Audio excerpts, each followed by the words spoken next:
Paz de Cristo para todos. Como vão vocês? Espero que todos estejam bem e, como eu sempre inicio nossos vídeos, que a sua família esteja debaixo da bênção de Deus.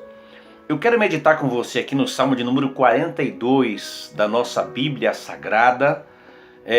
Hoje eu estou aqui com a Bíblia de estudo cronológico e aplicação pessoal, uma Bíblia excelente para quem gosta de estudar a Palavra de Deus. Gente, eu estou aqui trazendo uma palavra muito breve. Opa, balançou um pouquinho aqui a mesa.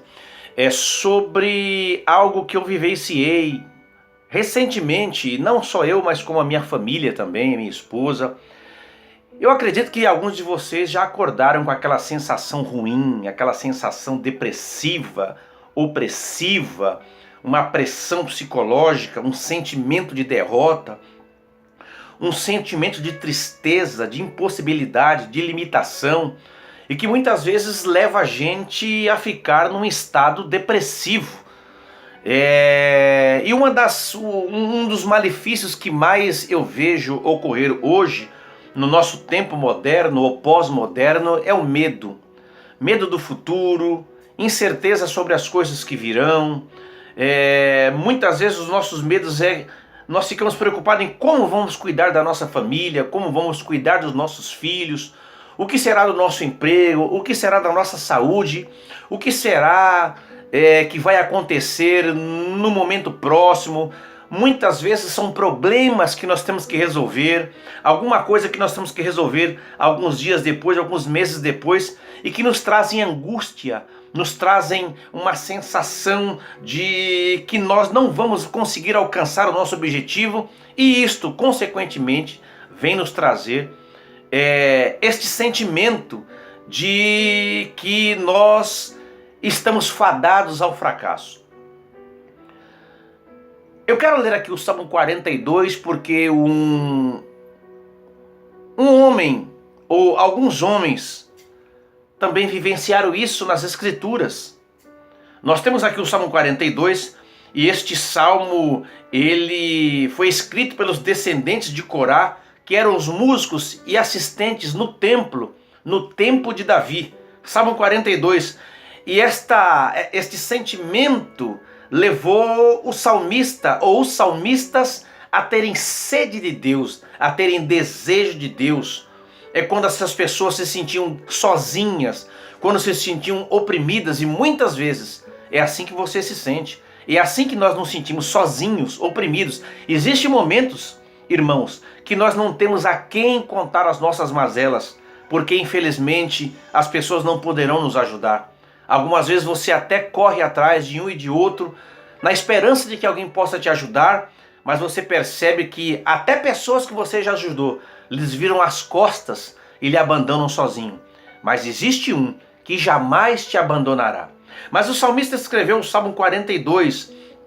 Este salmo aqui, ele começa dizendo o seguinte: como o cervo brama pelas correntes das águas, assim suspira a minha alma por ti, ó Deus. A minha alma tem sede de Deus, do Deus vivo. Quando entrarei e me apresentarei ante a face de Deus?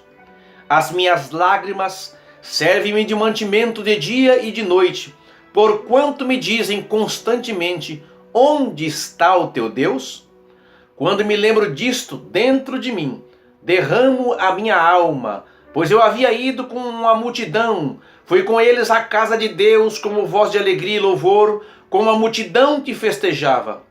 Por que estás abatida, ó minha alma? E por que te perturbas em mim? Espera em Deus, pois ainda o louvarei na salvação da sua presença. Um abismo chama outro abismo, ao ruir das tuas catadupas, todas as tuas ondas e vagas têm passado sobre mim. Contudo, o Senhor mandará de dia a sua misericórdia, e de noite a sua canção estará comigo, a oração ao Deus da minha vida. Direi a Deus, a minha rocha: por que te esquecestes de mim? Porque ando angustiado por causa da opressão do inimigo. Como ferida mortal em meus ossos me afrontam os meus adversários, quando todo o dia me dizem: onde está o teu Deus? Por que estás abatida, ó minha alma? E por que te perturbas dentro de mim? Espera em Deus, pois ainda o louvarei. Ele é a salvação da minha face e o meu Deus.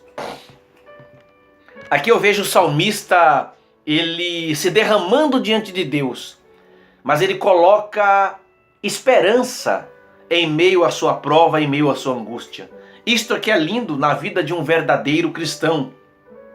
Se nós vermos aqui o Salmo 42, do Salmo 42 ao 49, eles foram escritos, como eu disse aqui no começo, pelos descendentes de Corá.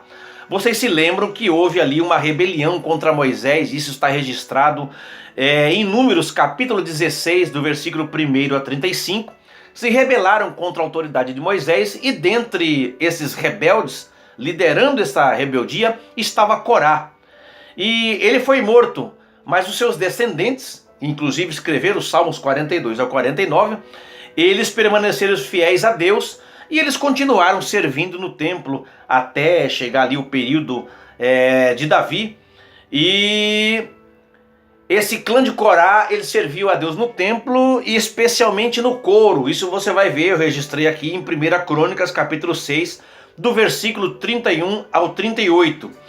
E eles continuaram como músicos do templo por centenas de anos, louvando ao Senhor, compondo hinos, compondo salmos. Isso também está registrado em 2 Crônicas, capítulo 20, versículos 18 ao 19. E o salmista, eu percebo aqui que ele conversa com ele mesmo. Por que estás abatida, ó minha alma? Isso é uma coisa que eu já fiz algumas vezes, comigo mesmo, olhando para mim, algumas vezes olhando no espelho, olhando para minha própria face, conversando comigo. E o salmista, ele começa dizendo aqui que ele tinha muita sede de Deus, que assim como o cervo, que é um tipo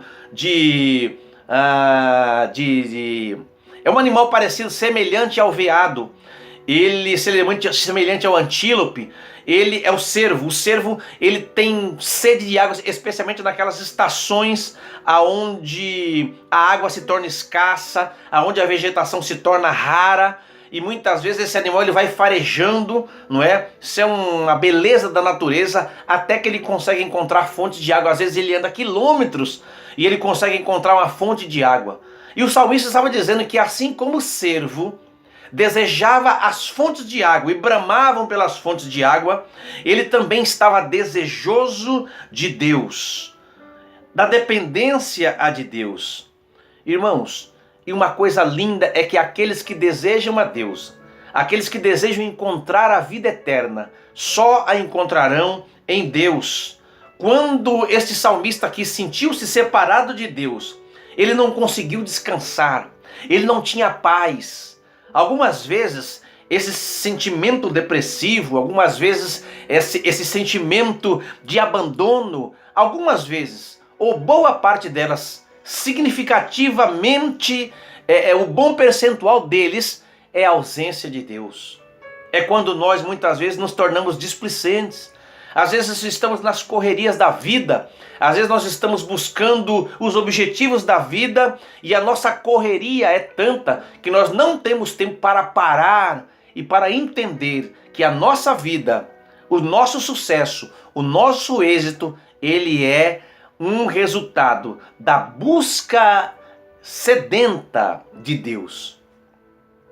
E ele continua dizendo aqui, não é? Ele continua dizendo aqui e conversando com ele mesmo.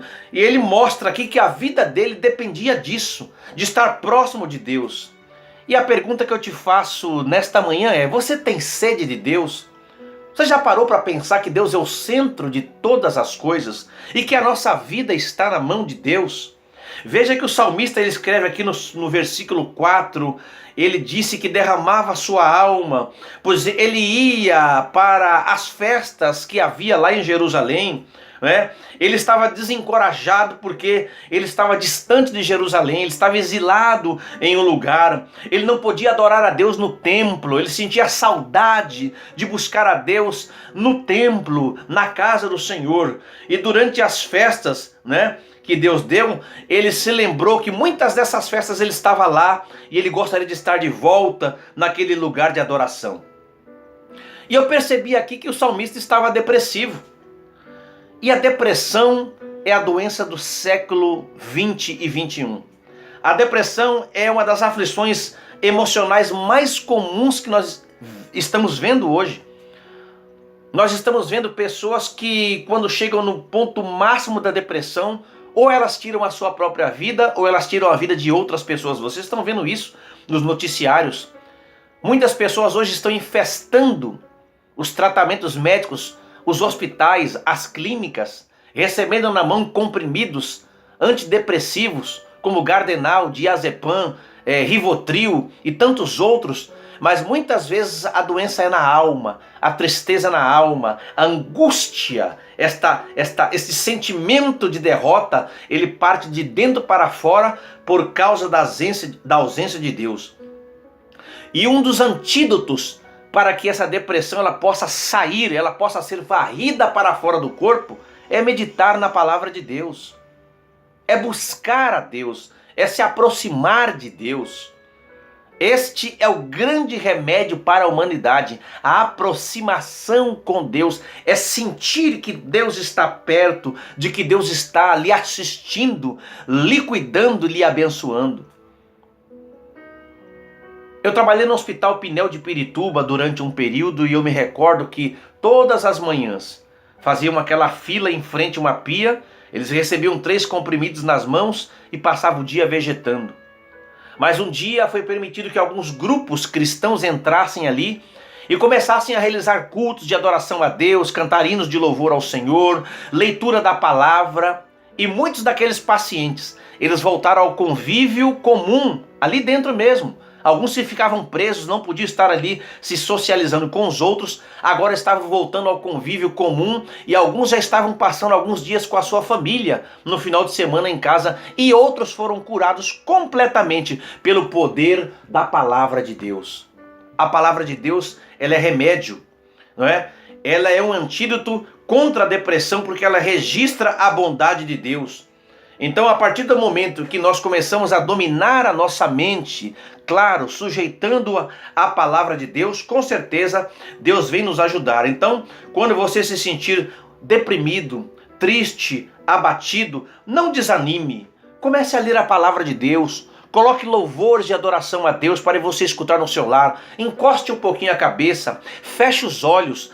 Chame, invoque a presença de Deus próximo de você, que você vai ver que este sentimento ruim, esta toxina psicológica e espiritual, ela vai sair e você vai se sentir mais aliviado. Interessante que o salmista ele registra aqui que algumas pessoas debochavam dele. Eles viam ele como adorador a Deus, porque naquele tempo ainda não tinha cristão, os cristãos só surgiram no Novo Testamento, não é? Mas eles viam ele como adorador a Deus e eles diziam: aonde está o teu Deus?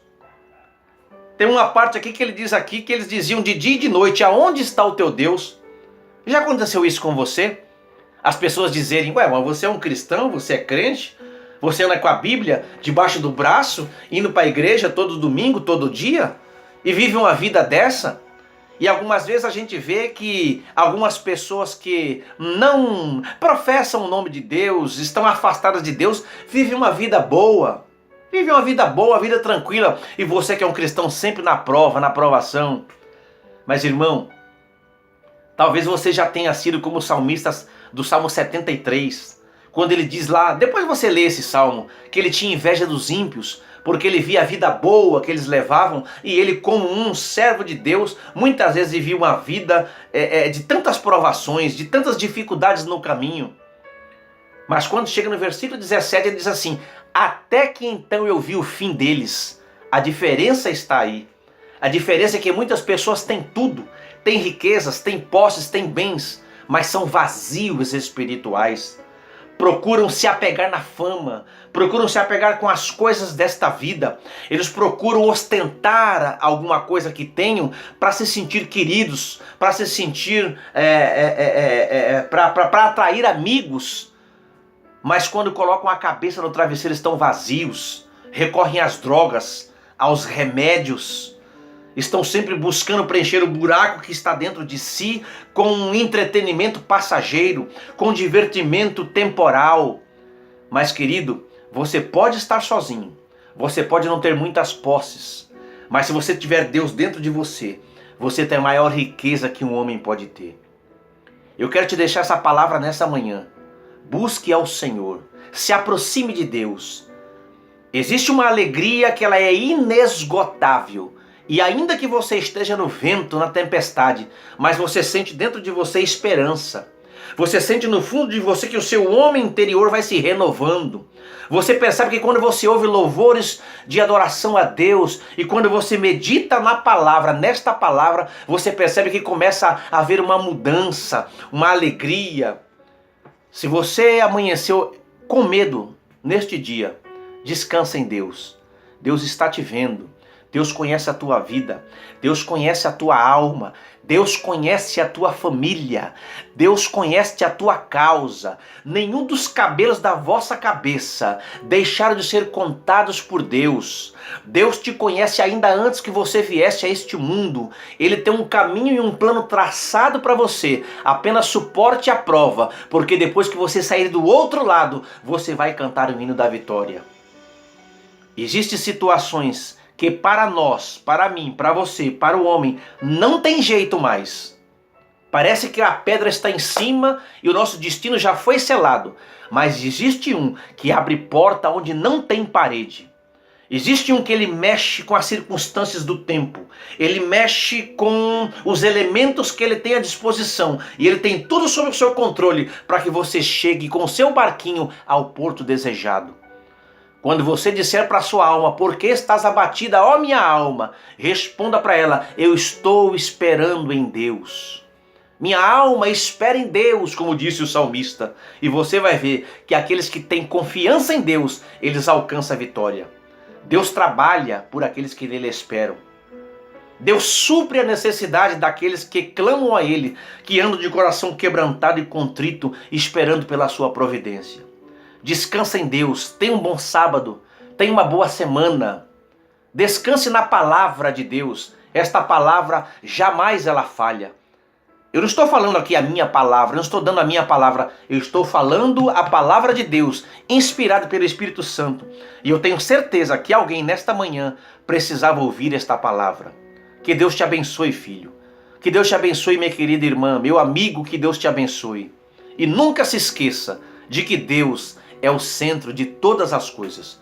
Um abraço, amém? Deus te abençoe, Deus te guarde e que Deus te livre do mal. Em nome de Jesus, amém.